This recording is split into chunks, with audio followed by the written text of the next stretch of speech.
about spiritual healing, and what you've seen already this morning is that we're here in a community where we support each other, we pray for each other. It doesn't get much better than what we've been doing already. Standing up and singing or clapping along. You notice I don't clap. I was told by Ronnie that I don't.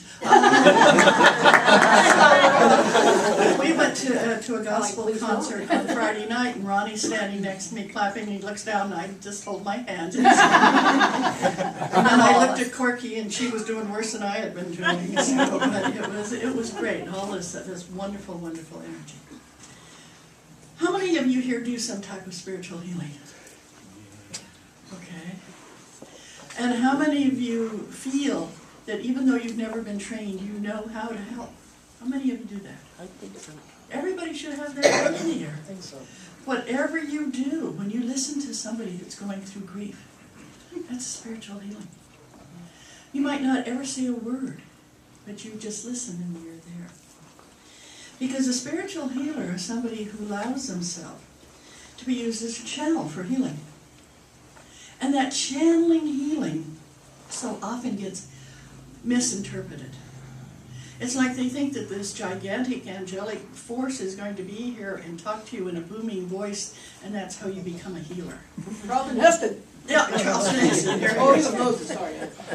But it can be done by anybody because you are a part of God. And when you think of that God energy is in you, all you have to do is tap into it. And when you tap into it, you're going to find yourself saying things and doing things that as the person walks away, you go, wow, I didn't know I could do that. Where did it come from? Well, that's part of the spiritual healing. But what happens if you, as a healer, aren't clean? Have you ever grabbed something like a dirty towel and you think you're going to wipe dishes with it and you go, I better not. I better get a clean towel. Well, that's the way you have to think of yourself.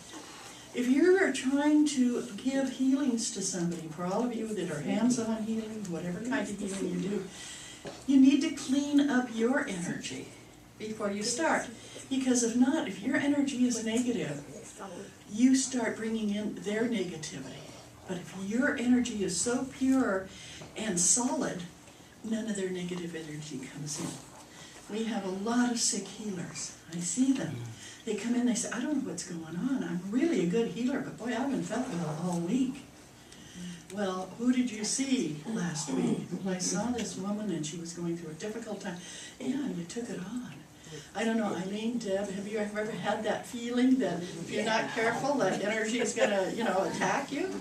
It's keeping your aura bright. It's keeping your energy high. It's keeping your thoughts positive. That keeps you out of that negative space where you can pull in that energy. And I'm not talking about demonic energy, or it's just people who are going through a rough time. It's like they throw negative energy all around them. So know that you're in a conscious cooperation with Spirit to heal. So bring that energy in like I did when we were doing the meditation. Somebody said to me, well, when does all of this start? When does this negativity start in my life? And I want to read you this. Birth can be hazardous to your health. There we are in a warm and blissful environment. All our wants and needs are being fulfilled instantly. When suddenly, the worst disaster film of all time begins to roll. The walls shudder. The walls contract. We start down a long, dark tunnel toward an uncertain end, only to be yanked out, upended, snipped, spanked, and forced to breathe the cold air of a bright, noisy, alien world. Talk about being abducted. Yeah. And that's if we have an easy birth. For some, it's a lot more difficult. And some get stuck in that tunnel all day. Oh, yeah. So then you just kind of... So then you drop out, and here you are, and for the rest of your life, you feel like, I get into a nice place, and what happened? The bottom drops out of everything. And we hold on to that fear.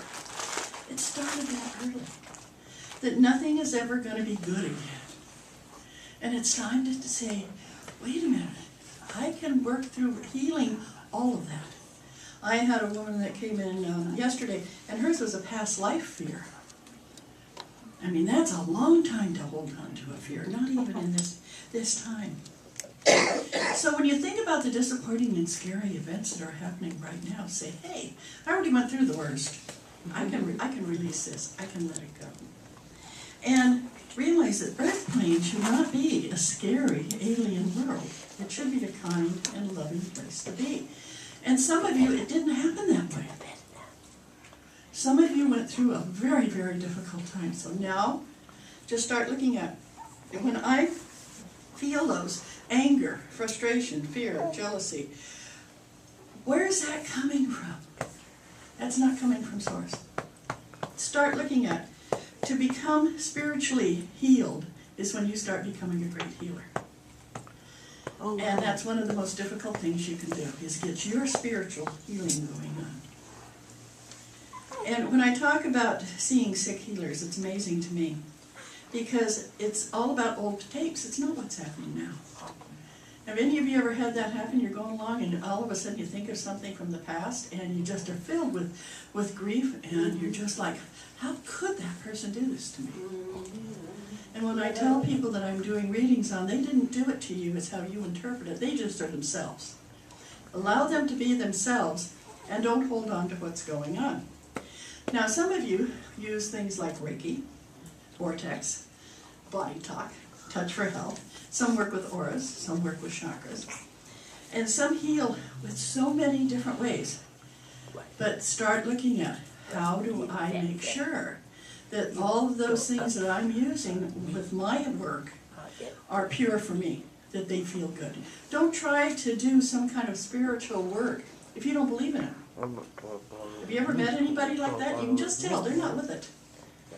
And speaking of being with it, something I just found out last week was Mrs. Takata, who started Reiki here in the United States, was a UCM minister. Yay! Wow! Yeah. And worked with not only the work that we all now know as Reiki, but she and Beth Gray. When I took Reiki, it was up at Beth Gray's in the late 70s. And Takata was just a fantastic little gal, not very big. And when I realized that I have been in touch with people who heal for so long, decades, and every time I meet one of those true healers, I never forget. When you meet somebody that is so spiritual that their healing ability is miraculous, you always remember them for what it was they did. But how do you get that? How do you get that energy and always stay clean? It's prayer. What we did this morning was a prayer. Even though it sounded like, well, she just cleaned out her chakras. But we're open. Anytime you bring spirit into your life, it's a prayer. So it's not any kind of unusual occurrence to say God bless you when somebody sneezes. And that's a prayer. Every time you say God bless you, God bless me, it's a prayer. So when you pray for healing, you can feel the presence of spirit within you. That's what we did this morning with Donna. We put out that prayer to help people. So then start looking at meditation. You pray on it and then you meditate on it. Meditation is God talking to you. Prayer is you talking to God. So figure out how you do that, how you can do that meditation. What's the difference between a psychic and a medium? Have you ever thought about that? A lot of people I call myself a psychic, and really I'm not, I'm a medium. Psychics are the ones that they can tell you different things, but they're coming from their energy, and a medium is channeling. As you know, I channel a spirit guide named Mom. And so when my guide is talking to me, I hear, see, feel the information that I'm getting. I'm what's called a mental medium. I channel those words to help people in their life, that emotional, mental. And think of some of the mental mediums you know about. How about Teresa Caputo and the Long Island medium? Or John Edwards, or James Van Praagh. They get in touch with beings on the other side, but they do it through that energy of connection. And then you have the physical mediumship. And those are what the healers do when they put their hands on your body. or when they bring in that physicality. And that's why when I talk about clearing yourself, why it's so important. If you've got all this guck in you and you put your hands on somebody to help them heal, they're just as apt to get your guck. That's a very metaphysical word. We use it regularly. As they are to receive the positive energy you bring in, because it's difficult for that positive energy to get through. And one of the most well-known physical diagnostician that we know is Carolyn Meese. And she can diagnose, and she does this. She's a physical medium. She can actually see in your body what is going wrong, what is happening, and give you advice on how to heal it. And then there are people who do both types of channeling. They channel it, all of them. So when you think about healing, when you think about spiritual healing, say, I can do that. As long as I bring spirit into my life, I can do that type of healing. And so things I want you to remember. Constantly keep observing yourself in relationship to everyone and everything. You know, how did I do with that? You're not worrying about it, you're just observing. Realize the difference? You observe what you're doing. Okay, was I being nasty to somebody? I'm not going to hold on to it for the rest of my life. So, oh my gosh, I'm so sorry I was nasty to somebody. I'm going to observe it and say, I'm going to let that go. I can't heal if I'm still holding on to everything. Sometimes you're not the best person you know you can be. That happens to everyone. Have you ever lost your temper with somebody and went, oh my gosh, oh, why did I do that? Observe it and then release it. Holding on to stuff doesn't help you become a good spiritual healer. And remember, there are no enemies in your life. Isn't that a hard one? Well, I want to make this person my enemy, and that person's not good, and that person. Stop it and say they're doing their thing. I'm going to allow them to do their thing. Okay, now if they come up and punch you in the jaw, you might get a thought that you should do something. Or you could turn the other cheek, exactly. But think about that. We take on enemies in battles, and sometimes the other person doesn't even know that we're upset with them. That's a lot of loss in energy, isn't it?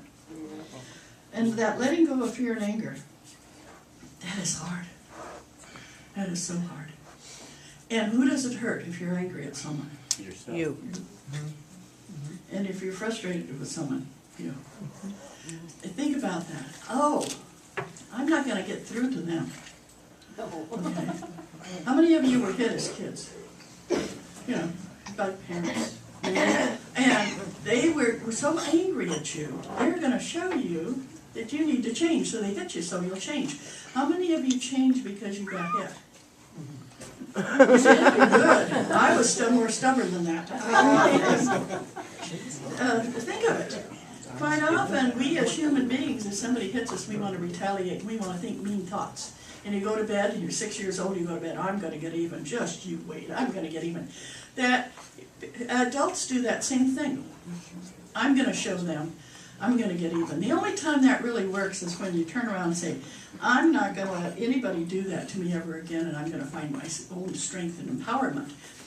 There's a positive there. But let's look more at the, every time somebody does something to you you don't like, say that's them. Bless them. Just, God bless them, release them, and think of yourself. So just think it's up to you. This is a favorable time of life.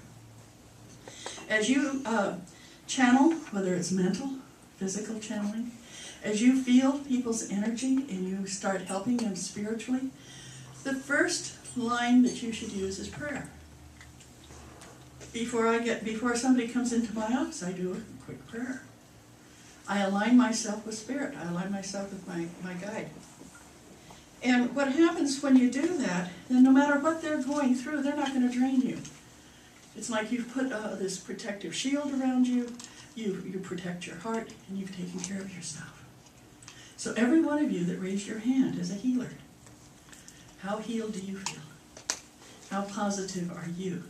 How comfortable are you in your body that you have done all you can to heal yourself? And when you reach that point, put up your shingle and say, healer. Or talk to your friends and family and say, I'm a healer.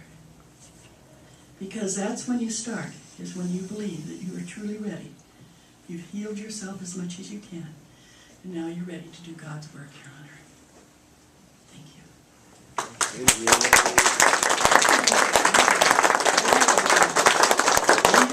We have the choir. Okay, so which number?